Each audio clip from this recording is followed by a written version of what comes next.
আগে আওয়াজটা শোনো, তারপর রেসিপি শুরু করছি। আজ বানাবো রুই মাছ দিয়ে এমন একটা রেসিপি যেটা একবার দেখলে না বানিয়ে থাকতেই পারবেন না। বাইরে হবে একদম ক্রিস্পি আর ভেতরে লুকিয়ে থাকবে গলগলে চিজের সারপ্রাইজ।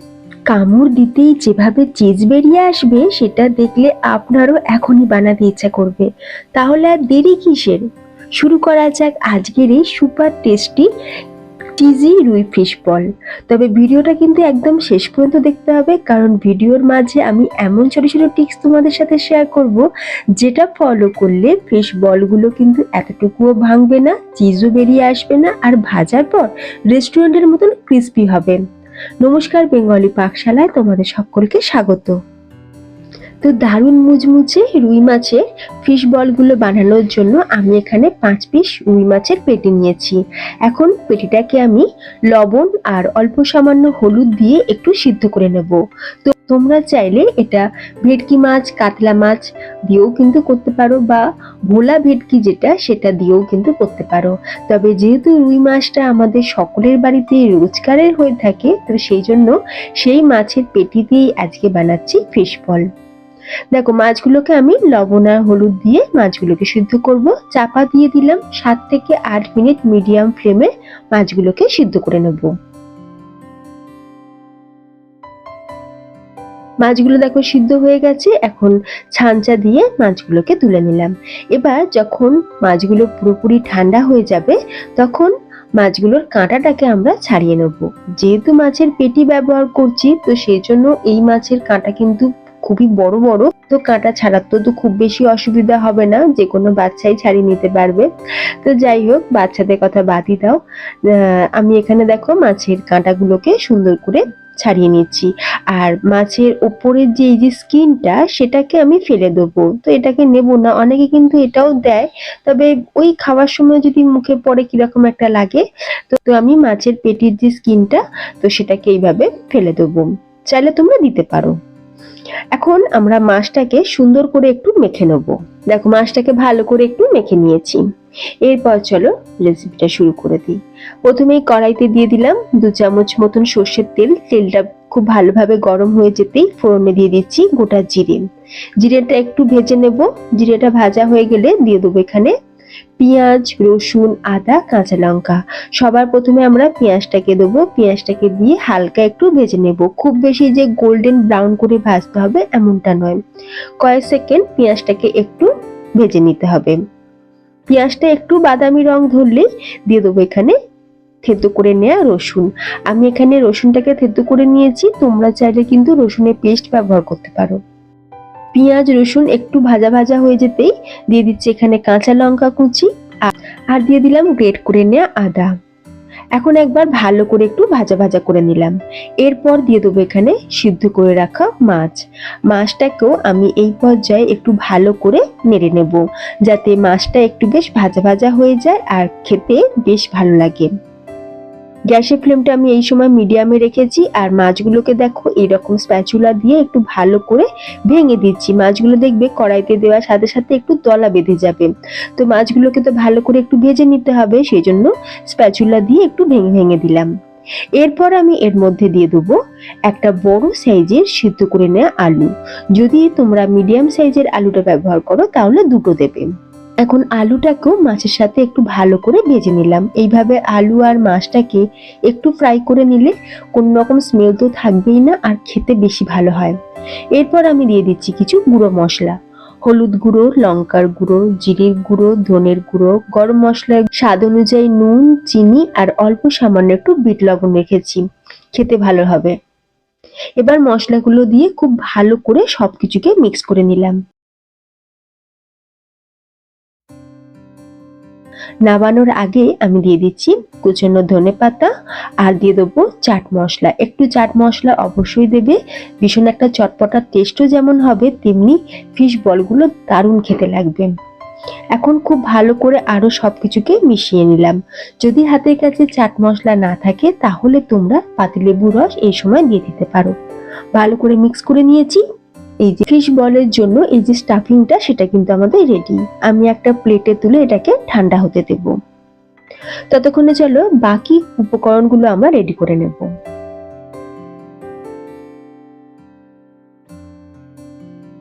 এবার একটা বোলের মধ্যে আমি নিয়ে নিচ্ছি 1 কাপ ময়দা আর 1 কাপ পরিমাণে কর্নফ্লাওয়ার। যতটা ময়দা ততটাই কর্নফ্লাওয়ার নিয়েছি। এরপর আমি এতে দিয়ে দিচ্ছি অল্প সামান্য একটু নুন। একবার ভালো করে মিক্স করে নিয়ে এবার অল্প অল্প করে জল দিয়ে আমি মিডিয়াম ঘনত্বের একটা ব্যাটার রেডি করব। জলটা কিন্তু একবারে দিয়ে দেবে না, তাহলে বেশি পাতলা হয়ে যাবে। বেশি পাতলা হয়ে গেলে কিন্তু আমাদের কোটিংটা ভালো হবে না। তো অল্প অল্প করে জল এইরকমই ঘনত্বের ব্যাটারটা রেডি করতে হবে। ব্যাটারটা আমাদের রেডি হয়ে গেছে, এবার চলো বাকি কাজটা সেরে নেব। আচ্ছা, এখানে আমি নিয়েছি ব্রেড ক্রাম্ব।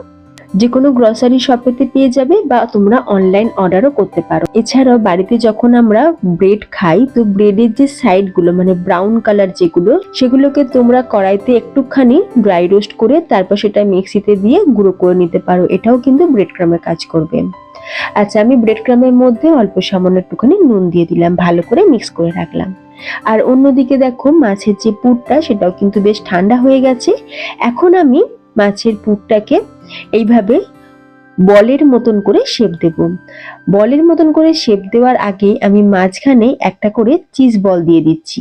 দেখো আমি এখানে প্রসেস চিজটা নিয়েছি, তোমরা চাইলে কিন্তু মোজারেলা চিজ দিয়েও করতে পারো, বা তোমরা কিন্তু চিজ ছাড়াও এই ফিশ বলটা বানাতে পারো। একটু চিজ দিলাম যাতে বাচ্চারা বেশি খেতে পছন্দ করবে। খাবার সময় গরম গরম চিজগুলো যখন গলে গলে মুখে পড়বে, খেতে এত অপূর্ব টেস্টি হবে যে বাড়িতে না বানালে তোমাদের হয়তো বিশ্বাসই হবে না। দেখো আমি আরো একটা করে তোমাদের দেখাচ্ছি। খুব সহজ, কিন্তু আমি প্রসেস চিজ নিয়েছি, সেটাকে এরকম কিউব করে কেটে নিয়েছিলাম। তো সেটাই একটা কিউব আমি একটা মাছের বলেতে দিয়ে দিলাম, দিয়ে মুখটাকে এইভাবে ভালো করে গোল করে নিলাম। আর এদিকে দেখো যে ব্যাটারটা আমরা রেডি করে রেখেছিলাম, মানে কর্নফ্লাওয়ার আর ময়দার যে ব্যাটারটা আমরা রেডি করে রেখেছিলাম, সেটাকে একটু ভালো করে গুলে নিলাম। দেখো এখানে বলে রাখি, আমি এখানে আজকে ময়দা কর্নফ্লাওয়ার ব্যাটার করেছি, চাইলে তোমরা কিন্তু ডিমও দিতে পারো। এখন একটা করে ফিশ বল প্রথমে এই ব্যাটারে ডুবিয়ে তারপরে আমরা ব্রেড ক্রাম্বেতে ভালো করে কোট করে নেব। আমি ডাবল কোটিং করছি যাতে করে ফিশ বলগুলো খেতে বেশি টেস্টি হয়, বেশি মুচমুচে হয়। আমরা যখন হোটেল বা রেস্টুরেন্ট থেকে যে কোনো ফিশ পকোড়া বা ফিশ ফ্রাই বা ফিশ বল কিনে খাই, সেখানেও দেখবে ডাবল কোটিং করা থাকে, তবে তারা কিন্তু ডিমের কোটিং দেয়। তবে আমি ডিম ছাড়াই আজকে কর্নফ্লাওয়ার আর ময়দার কোটিং দিয়ে সুন্দর করে ফিশ বল রেডি করছি, যেটা আমাদের সবার বাড়িতেই কিন্তু অ্যাভেলেবেল থাকে। একে একে দেখো সবকটা ফিশ বলই আমি রেডি করে নিলাম। এখানে একটা ছোট্ট টিপস, এই ফিশ বলগুলো রেডি হয়ে যাওয়ার পর সাথে সাথেই কিন্তু তেলেতে দিয়ে কখনোই ফ্রাই করবে না।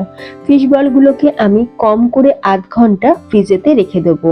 ফ্রিজেতে আধ ঘন্টার জন্য অবশ্যই রাখতে হবে, তাহলে ফিশ বলগুলো খুব ভালোভাবে সেট হবে, ভাজার সময় ভেঙেও যাবে না, ভিতর থেকে চিজ বেরিয়ে আসবে না, আর ভাজার পর রেস্টুরেন্টের মতন পুরো ক্রিস্পি তৈরি হবে। আধ ঘন্টা পর ফ্রিজ থেকে আমি ফিশ বলগুলোকে বার করে নিয়েছি। তারপরে অন্যদিকে আমি কড়াইতে তেলটাও বেশ গরম করে নিয়েছিলাম। এখন আমি গ্যাসের ফ্লেমটাকে একদম লোতে করে দিয়ে ফিশ বলগুলোকে তেলের মধ্যে দিয়ে দিলাম। দিয়ে খুব ভালো করে এখন আমরা লাল লাল করে ভেজে নেব। ভাজার সময় গ্যাসের ফ্লেমটা আমি মিডিয়ামে রেখেছি।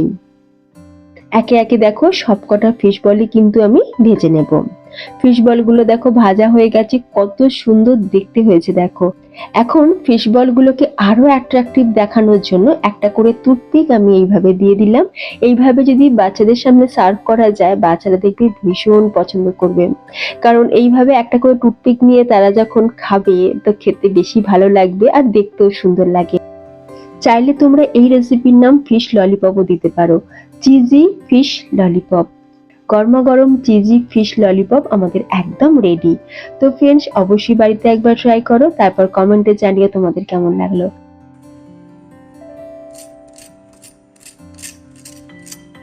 আওয়াজটা শুনে তোমরা নিশ্চয়ই বুঝতেই পারছো যে এটা কতটা মুচমুচে হয়েছে। দেখো ফ্রেন্ডস, তোমাদের আমি একটা ভেঙেও দেখাচ্ছি। ভেতরে দেখো পুরো একদম মেল্টেড চিজ, মুখে দিলেই যে মিলিয়ে যাবে, এত অসাধারণ খেতে হয়েছিল এই ফিশ বলগুলো। সত্যি তোমরা বাড়িতে অবশ্যই একবার ট্রাই করে দেখো। বাড়িতে বানালে আমাকে কমেন্টে জানিও তোমাদের কেমন লাগলো।